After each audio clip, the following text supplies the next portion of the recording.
And now we go live to the press conference of Bihar's Deputy Chief Minister Sushil Kumar Modi, who is addressing media persons at BJP headquarters in Patna to express his party's view on the entire BJP-JDU episode. और ये दिन आज का दिन बिहार के राजनीतिक इतिहास में काले दिन के रूप में लिखा जाएगा, जब एक 17 साल पुराने गठबंधन के साथ जनता दल यू ने विश्वासघात करने का काम किया। 2010 का विधानसभा चुनाव जदयू बीजेपी दोनों ने मिलकर लड़ा था और जो जीत हुई वो किसी एक दल की जीत नहीं थी, बल्कि जनता ने आंख मूंद कर बीजेपी के मतदाताओं ने जदयू के और जदयू के मतदाताओं ने बीजेपी को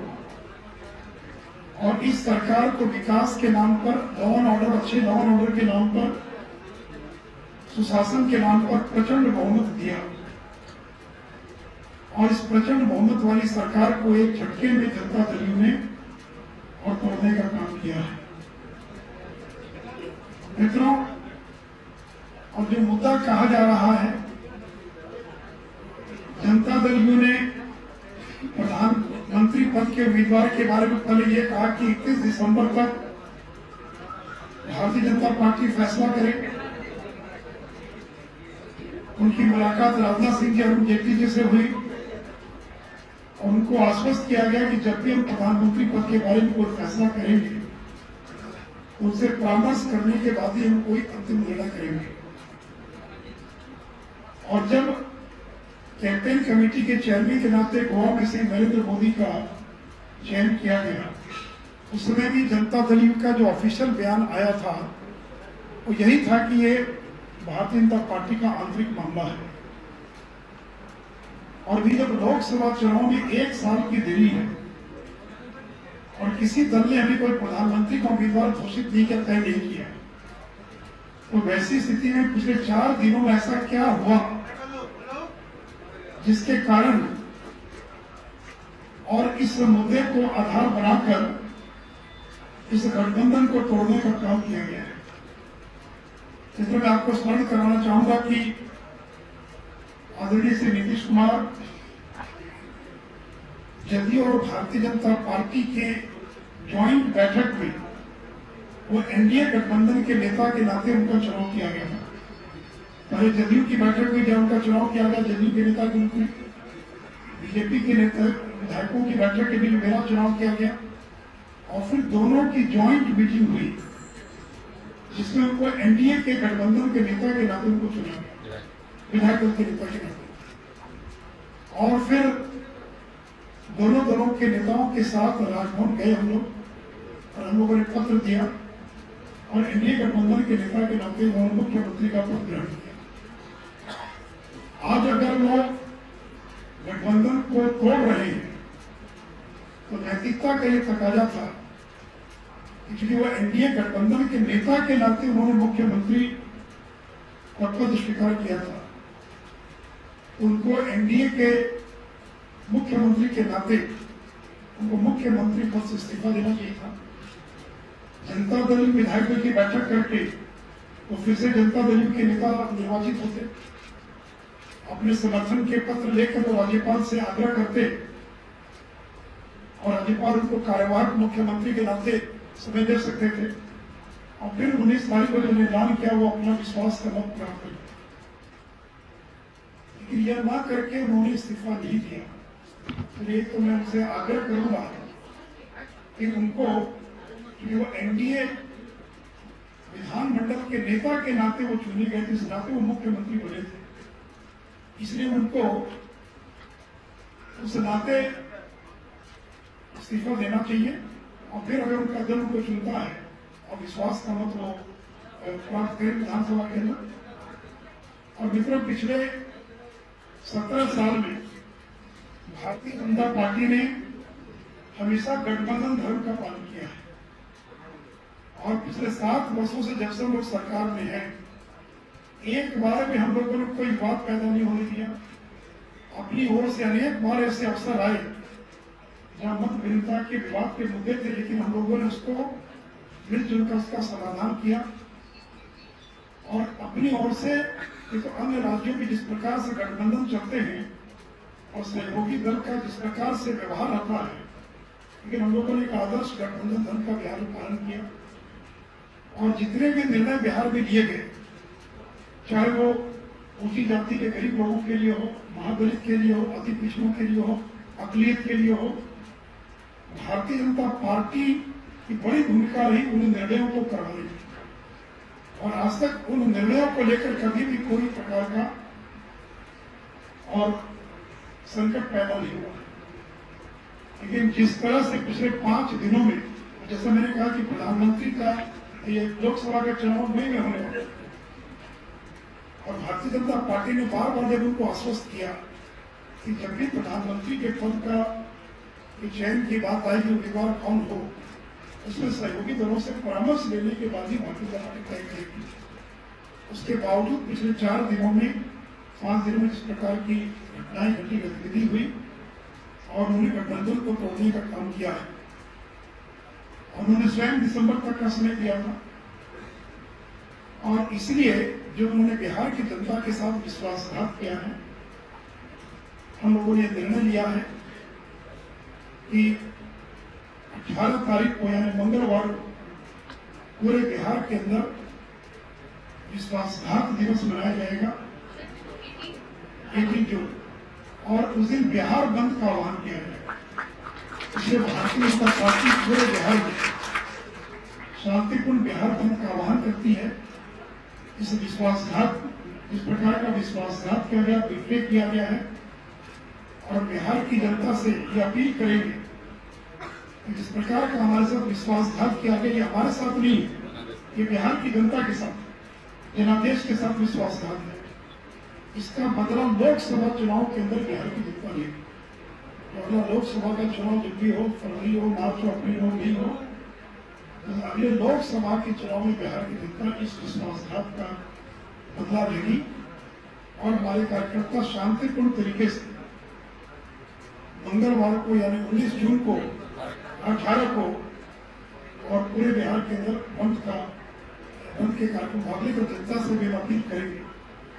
और मित्रों, जहां तक मुद्दा है सांप्रदायिकता का मुद्दा या बेसिक कुछ वो कहते हैं हमारे मूलभूत सिद्धांतों का मुद्दा है,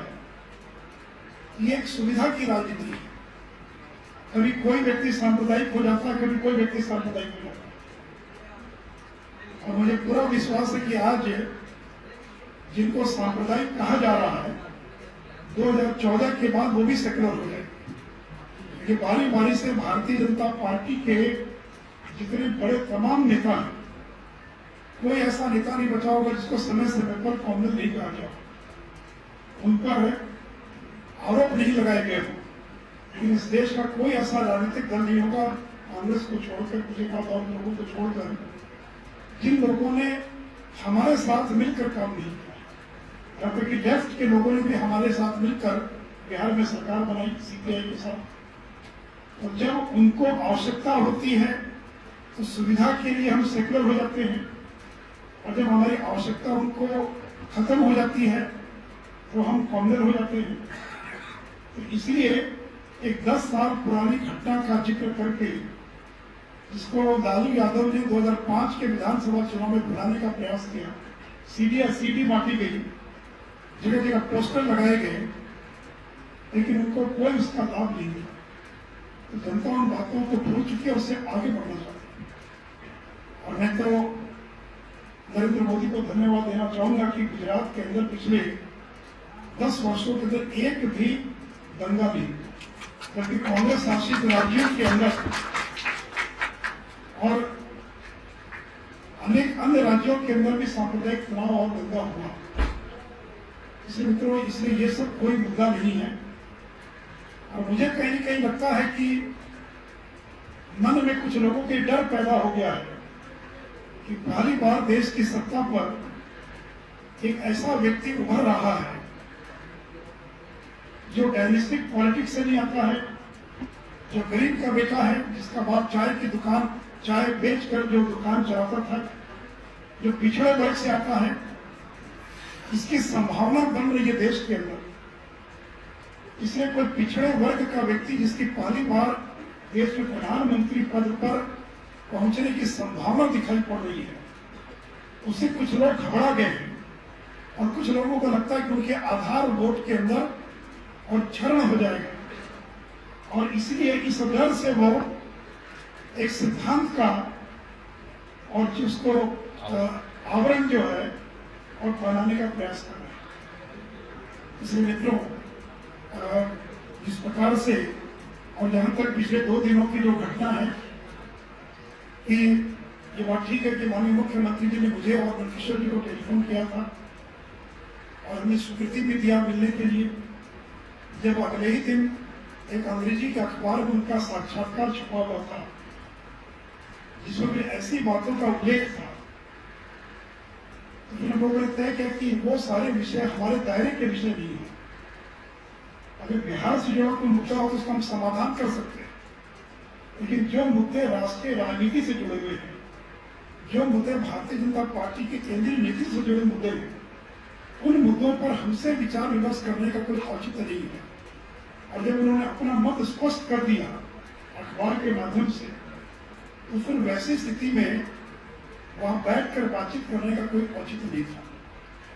और आज जो कैबिनेट की मीटिंग हुई पिछले 7 वर्षों में, और ये पहला अवसर है कि रविवार को कैबिनेट की बैठक होगी।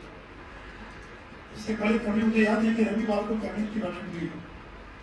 और मुझे तो सुबह में 9 बजे सूचना मिली कैबिनेट की बैठक। बाकी मंत्रियों को कोई बाहर है, कोई कहां पर है, ऐसी क्या अर्जेंसी थी, ऐसी क्या आवश्यकता थी, जिसके कारण विधानसभा कैबिनेट की बैठक। और एक बार और मुझे याद है कि लालू जी के समय में भी एक बार रविवार को बैठक हुई थी, क्योंकि लालू जी की सरकार भूल गई कि 6 महीने की अवधि पूरा होने जा रही थी, और अचानक उनके लोगों को याद आया कि चूंकि संवैधानिक प्रावधान है कि विधानमंडल के 2 सत्रों के बीच 6 महीने से ज्यादा का अंतर नहीं हो सकता। और मैं मुंबई में था और मुझे वहां पर खबर गई कि विधानसभा का सत्र बुलाया गया रविवार के दिन। मुझे भी आश्चर्य लगता है, मालूम हमने कभी क्या अर्जेंसी हो गई। तो जब आए पटना तो मालूम पड़ा कि क्योंकि 6 महीने की अवधि पूरी हो रही है और संवैधानिक संकट पैदा हो जाएगा, वो एक दिन मुझे याद है। उसके बाद आज जो है, और जब गठबंधन को लेकर एक अनिश्चय का माहौल है, जनता दल के प्रवक्ता अलग अलग आवाज में अलग अलग तरह की बातें बोल रहे हैं, स्वयं मुख्यमंत्री संशय की भाषा में बोल रहे हैं, तो वैसी स्थिति में मंत्रिमंडल की बैठक में जाना, जब तक कि अनिश्चय का वातावरण खत्म नहीं हो जाए, गठबंधन के अंदर आए हुए तनाव दूर न हो जाए, तब तक उस बैठक में जाने का कोई औचित्य नहीं था। इसीलिए और हम लोगों ने नहीं जाने का फैसला किया। हमारे मंत्री गिरिराज जी तो बाहर में थे, आज ही लौटे 1:30 बजे, उनको तो मालूम नहीं हो पाया कि बैठक के चौबे जी बाहर गए थे। इससे अनेक मंत्री अपने अपने कामों से, तो ऐसी बैठक बुलाना कि रात को 11 बजे 12 बजे मंत्रियों के यहाँ उठाकर दस्तक देकर सूचना दी जा रही है और 11:30 बजे बैठक हो रही है। इसलिए हम लोगों ने तय किया कि हम और उस बैठक में ही जाएंगे। तो मित्रों, और इसीलिए हम लोग उस बैठक में नहीं गए। और ये बीजेपी का आंतरिक मामला है कि हम किसको कैंपेन कमेटी का चेयरमैन बनाते, किसको नहीं बनाते, ये बात उन्होंने स्वयं स्वीकार की है। इसलिए किसी पार्टी के आंतरिक मामलों में और किसी दूसरे दल को हस्तक्षेप करने का अधिकार नहीं। उन्होंने कहा कि डिक्टेट करने का, टर्म्स डिक्टेट करने का किसी पार्टी के आंतरिक दल, तो मुझे अधिकार है कि हम दूसरे दल के आंतरिक मामलों में डिक्टेट करें, शर्तें रखें। हमने कभी कोई शर्त नहीं रखी पिछले 17 साल में जनता दल के सामने या सत्ता पार्टी के सामने, हम लोगों ने कोई शर्त नहीं रखी और कॉमन मिनिमम प्रोग्राम के आधार पर हम लोगों ने काम किया। तो आज जो मुद्दा उठा रहे हैं वो किस कॉमन मिनिमम प्रोग्राम का हिस्सा है, बिहार के गवर्नेंस के किस हिस्से का वो पार्ट है जिसके आज बात उठाई जा रही है, और कहाँ लोकसभा का चुनाव, कहाँ प्रधानमंत्री का विषय आ गया। इसलिए मित्रों, जो भी कुछ हुआ है ये दुर्भाग्यपूर्ण है। बिहार की जनता इस पूरे घटनाक्रम से दुखी है, उत्प्रेरित है, और इसलिए हम बिहार की जनता से यही अपील करेंगे कि तो शांतिपूर्ण गतिविधि लोग भाग लें, और अगर लोकसभा चुनाव के अंदर ये जो जनादेश का अपमान हुआ है, इसका बदला बिहार की जनता अगले लोकसभा चुनाव के अंदर और लेगी। खबरों की दुनिया में आइए, हमारे साथ कहीं भी और कभी भी जुड़िए। हम मिलेंगे फेसबुक पर, हम दिखेंगे यूट्यूब पर, हमें फॉलो कीजिए ट्विटर पर। खबरों के साथ बने रहिए रात दिन।